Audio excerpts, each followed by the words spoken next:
to our English teacher, Mr. J. Coleman. It is a story that may not be too pleasant, but one that is repeated to all of teenage pregnancy. Some 16.5 million Filipinos belong to the 15 to 24-year-old age group. We are forced with the glaring truth that at a very young age, a lot of young people today have children of their own. 30% of all births belong to this group, and by the age of 20, 25% of the youth are already mothers. Statistics show that every year, at least 64,000 teenagers have abortions. And those are statistics from a country where abortion is illegal. Yet, we claim you are Catholics. You are preserving the following life abortions. Do these teens know they are killing a human? They might, or they might not.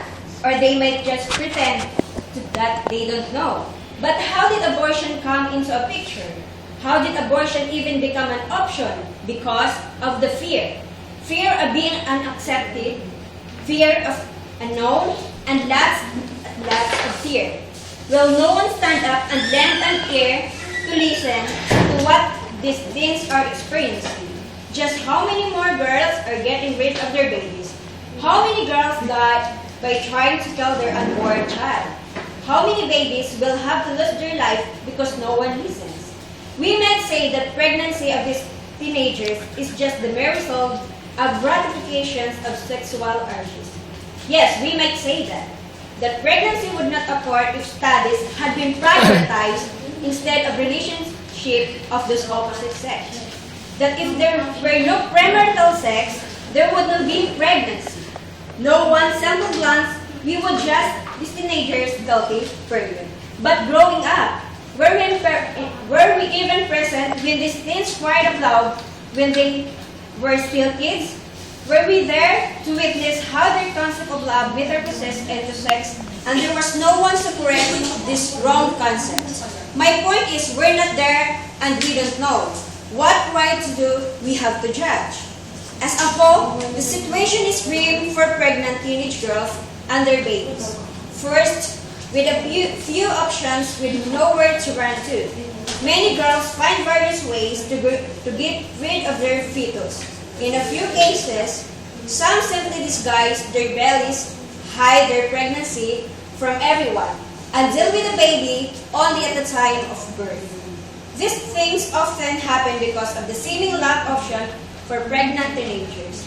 Because of the supposed shame that the pregnancy brings, many would rather deal with on their own rather than involving their family and friends. One can just imagine the impact pregnancy would bring to a pregnant teen. Even married couples experience this first when pregnancy arises. How much more for the young teenagers? Questions and lot more questions would pop out from the minds of these young girls. What is now happened to my studies? Who would I tell this to? How should I tell this to my parents? All of that question. What is happening now? With all these questions coming out, who will then try to enlighten? Friends? Friends who might say keep the baby? Or friends who suggest to get rid of the baby? When the parents, the supposedly right person to tell to, do not even know. My question is, who can help these people who make the right choice? Dallas and pregnancy is a gift. Okay? Pregnancy is a gift. The baby is a miracle.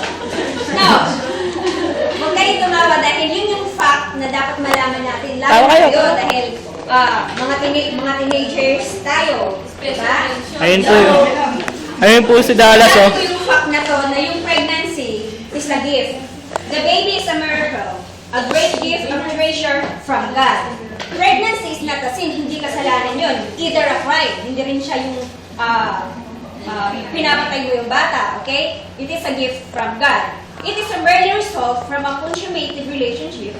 Pregnancy may be not planned by a man, right? But has long been laid out in the perfect plan of our Creator. Pregnancy during the teenage years is bombastic situation. One that comes unexpected. For a student facing an intensive pregnancy, the physical, emotional, and spiritual issues can seem overwhelming. Teenage pregnancy may have been the result of the lack of supervision from parents, though blaming is nonetheless helpful in pregnancy presence itself. What would I like to emphasize is that pregnant teenagers need help. They need understanding and acceptance the more. Who would lend a helping hand? Would you lend a hand and save not only one but two lives? To the listeners, I would like to pose a challenge. What can you do to the commitment and choice of the life? Can you make every extra effort to provide pregnant students with caring, non-judgmental, professional assistance and support? It may sound so idealistic, or what? And it's up to you, and it's up all of you to decide yourself. But I really do believe that in our own little ways, we have to do something, make the world a better place, and not a better place to live in. God loves us much, and it's up to us to spread the love to the people who need it more and most. Thank you for listening. Amen, amen.